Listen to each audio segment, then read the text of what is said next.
नमस्कार, तुम्हा सगळ्यांचं अतुल सर इंग्लिश क्लास या युट्यूब चॅनलवर स्वागत. या चॅनलवर फक्त मी ग्रामर रिलेटेडच फक्त मी कन्सेप्ट अपलोड करत असतो. बघा, आजचा जो कन्सेप्ट आहे 100%, पहिले टायटल 100% गॅरंटी इंग्रजी ग्रामर शिकणारच हे नियम आलेच पाहिजे. बघा, आता हे जे नियम आहेत कशाबद्दलचे ते समजून घ्या. ज्यावेळेस तुम्ही डिग्री शिकता, डिग्री त्याच्यामध्ये पहिली आहे तुमची पॉझिटिव्ह, नंतर आहे तुमची कंपॅरेटिव्ह आणि तिसरी आहे सुपरलेटिव्ह. कंपॅरेटिव्ह मध्ये काय केलं जातं, काही ठिकाणी ER जोडलं जातं आणि ह्याच्यामध्ये EST जोडलं जातं. ओके, आता हे ER करताना ह्याच्या आधीच्या शब्दामध्ये काही वेळा काय करावं लागतं, तुम्हाला पुनरावृत्ती करावी लागते, बरोबर. आणि काही जे शब्द आहेत त्याच्या आधी पहिलं तुम्हाला इथं मोर आणि इथं मोस्ट, आपण ह्याच नियमांचा आपण अभ्यास करणार आहोत.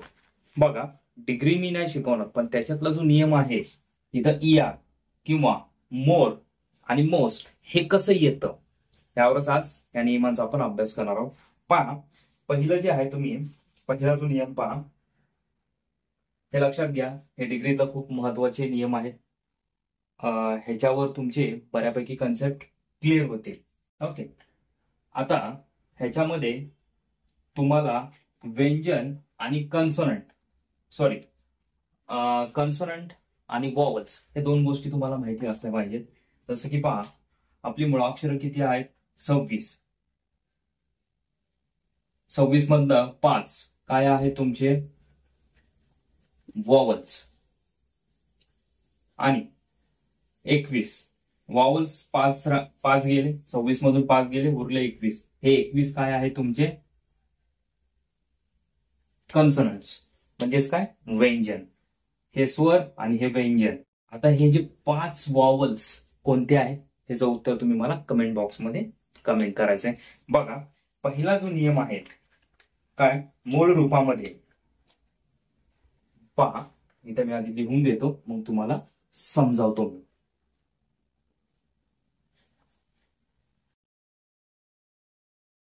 पॉझिटिव्ह, कंपॅरेटिव्ह आणि सुपरलेटिव्ह.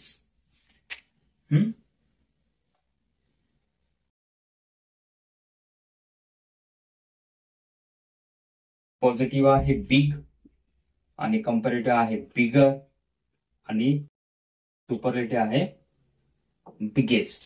आता ह्याच्यामध्ये एक गोष्ट ऑब्झर्व केली तुम्ही की इथं फक्त G आलंय आणि इथं डबल G आलंय. आता हे कसं आलं तेच आपल्याला त्याचा नियम पाहायचा आहे. बघा, मूळ रूपामध्ये शेवटी व्यंजन असून त्यापूर्वी स्वर असेल. बघा, शेवटी काय आहे व्यंजन, त्याच्यापूर्वी काय आहे स्वर. शेवटच्या व्यंजनाची पुनरावृत्ती होते. म्हणजेच तुम्हाला लक्षात काय ठेवायचंय, जेव्हा हे व्यंजन आहे बिग, म्हणजे जी हा व्यंजन आहे त्याच्यापूर्वी काय आहे स्वर, पण ते कसं असलं पाहिजे सिंगल स्वरूपामध्ये, तेव्हाच मग त्याच्यानंतर तुम्ही काय करणार, तो शब्द पुनरावृत्ती, म्हणजे ह्या शब्दाची काय करायची तुम्हाला पुनरावृत्ती. म्हणजे बिगचं बिगर, कंपॅरेटिव्ह मध्ये बिगर आणि सुपरलेटिव्ह मध्ये बिगेस्ट. Okay, biggest. त्याच्यानंतर थिन, सिंगल मध्ये आलं, मग इथं काय होणार THNNER, थिनर. थिनेस्ट. काय पाहायचंय तुम्हाला, व्यंजनाच्या आधी काय आले आय, मग ते काय असलं पाहिजे तुमचं स्वर असलं पाहिजे, पण कसं सिंगल स्वरूपामध्ये. आलं लक्षात, थिनर, थिनेस्ट. त्याच्यानंतर आहे फॅट, फॅटर, फॅटेस्ट. आलं लक्षात. हा नियम आला लक्षात तुमच्या, लिहून घ्या. मूळ रूपामध्ये शेवटी व्यंजन असून त्यापूर्वी स्वर आलं असेल तर शेवटच्या व्यंजनाची काय करायचे पुनरावृत्ती. मग त्यासाठी तुम्हाला जे स्वर कोणते आहेत म्हणजे 5 स्वर कोणते आहेत हे तुम्हाला पाठ असणं गरजेचे आहेत. त्याच्यानंतरचा नियम. आता हा जो नियम आहे हा ज्या विशेषणाचा जो शेवट आहे तो वायने होत असेल तर मग त्यासाठी तुम्हाला काय करायचं. बघा, फॉर एक्झाम्पल इथं आहे तुमचा हॅपी, काय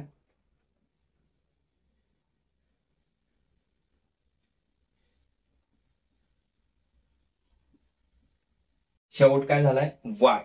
वाय ह्या अक्षराने म्हणजे ह्या अल्फाबेट्सने काय झालंय तुमचं एंड झालंय काय विशेषणाचा. मग तुम्हाला कंपॅरेटिव्ह करताना आणि सुपरलेटिव्ह करताना काय चेंजेस करायचे ते पाहायचे. बघा नियम काय म्हणतो, मूळ रूपाच्या शेवटी काय, बघा इथं मी लिहितो, मूळ रूपाच्या शेवटी वाय असेल आणि त्यापूर्वी व्यंजन असेल तर वायचा आय होतो. काय वायचा आय म्हणजे ह्या वायचा काय होणार,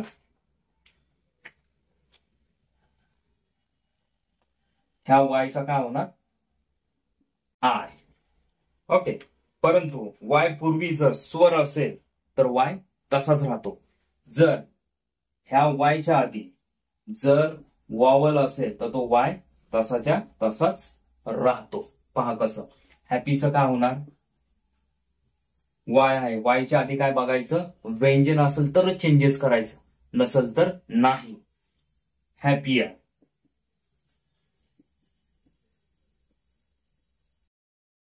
हॅपीएस्ट. ओके. त्याच्यानंतर पहा लेझी, लेझियर, लेझिएस्ट. त्याच्यानंतर आहे अर्ली,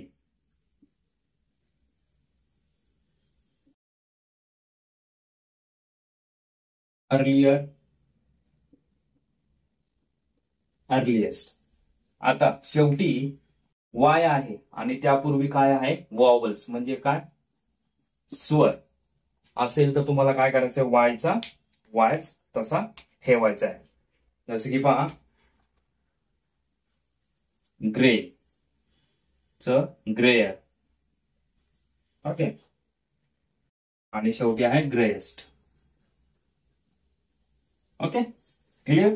आता ह्याच्यानंतरचं सगळ्यात महत्वाचा टॉपिक आहे, हे तर झालं इया.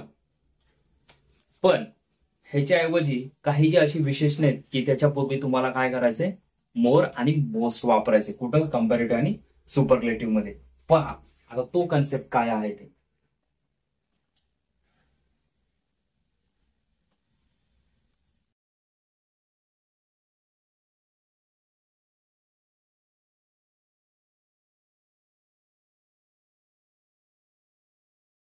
दोन अवयव सिलेबल असलेल्या बहुतेक विशेषणांची, दोन पेक्षा जास्त अवयव असलेल्या सर्वांचे तर भावाचे ग्रुप मूळ रूपापूर्वी मोर आणि तम भावाचे ग्रुप मुळापूर्वी मोस्ट वापरतात.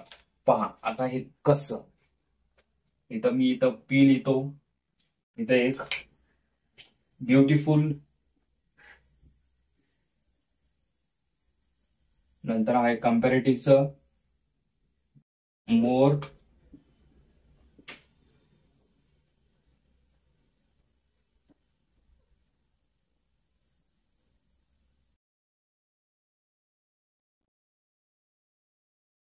ब्युटिफुल, आणि सुपरलेटिव्हचं काय होईल मोस्ट ब्युटिफुल. आता हे मोस्ट आणि मोर कसं आलं हेच आपल्याला आज पाहायचं याच्यात. बघा आता ह्याच्यात मी काय सांगितलंय, दोन अवयव म्हणजे काय सिलेबल. लक्षात ठेवा सिलेबल. सिलेबल म्हणजे काय असतं की बहुतेक विशेषणांचे, लक्षात घ्या सिलेबल. आता हा जो शब्द आहे हे विशेषण आहे तुमचं ब्युटिफुल, ह्याला तुम्हाला ब्रेक करायचंय. म्हणजे किती सिलेबल मध्ये विभागलं गेले हे तुम्हाला बघायचंय. पण ते कसं ओळखणार, ज्यावेळेस तुम्ही त्याला हळूहळू वाचणार. जसे की पहा बीव, काय झालं हा एक झालं, नंतर काय टी बीव, नंतर काय झालं एक वेगळा उच्चार टी, नंतर अजून वेगळा काय फुल. हे किती झाले तुमचे तीन अवयव झाले म्हणजे 3 सिलेबल्स झाले. म्हणून तिथं आपण काय वापरणार मोर ब्युटिफुल आणि मोस्ट ब्युटिफुल. आलं लक्षात. म्हणजे तुम्हाला काय करायचंय त्यावर ते विशेषण हळूहळू ह्या पद्धतीने वाचायचंय. मग ते किती विभागामध्ये म्हणजे किती सिलेबल मध्ये विभागलं जाते. आता फॉर एक्झाम्पल ह्याच्या आधी आपण काय घेतलं होतं हॅपी, हे की नाही हॅपी एका ह्याच्यात होते. पण हे असं होते का ब्युटिफुल म्हणजे 3 सिलेबल होतात. आलं लक्षात. म्हणजे तुम्ही एका ह्याच्यातच उच्चार करताय त्यावेळेस काय तुम्हाला ER आणि ES वापरायचंय. आणि ज्यावेळेस तो शब्द तुम्ही ब्युटीफुल असं ह्या 3 ह्याच्यामध्ये तुम्ही उच्चार करता, त्यावेळेस तुम्हाला त्याच्या पुढं म्हणजे कंपॅरेटिव्ह करताना मोर आणि सुपरलेटिव्ह करताना त्यापूर्वी मोस्ट वापरायचं. आलं लक्षात? तसंच पहा, interesting, more interesting, most interesting, नंतर डिफिकल्ट. बघा, डी वेगळं, फी वेगळं आणि कल्ट वेगळं, 3 सिलॅबल झाले म्हणजे मोर डिफिकल्ट आणि मोस्ट डिफिकल्ट. बघा, हे लक्षात आलं तुमच्या हा कन्सेप्ट काय. सिलॅबल म्हणजे शब्दांचे अवयव, ज्यांचे 2 पेक्षा जास्त अवयव असतात त्यांच्या आधी तुम्हाला काय वापरायचे, कंपॅरेटिव्ह करताना मोर आणि सुपरलेटिव्ह करताना मोस्ट. हे नियम 2 पाठच करा. म्हणजे IR कुठं वापरायचं आणि व्यंजनाचा म्हणजे जो पहिला नियम बिग, बिगर, जो G आहे तो डबल म्हणजे पुनरावृत्ती कशी झाली, हे नियम तुम्ही तोंडपाठच करा. ह्याच्यात काय शंका असतील तर कमेंट बॉक्समध्ये कमेंट करा. आणि तुम्हाला एक प्रश्न विचारलाय की 5 वॉवल्स कोणते आहेत ते मला कमेंट बॉक्समध्ये कमेंट सांगा. आणि पुढील सेशनमध्ये आपण असाच एखादा कन्सेप्ट घेऊन येऊ. तोपर्यंत जय हिंद, जय महाराष्ट्र.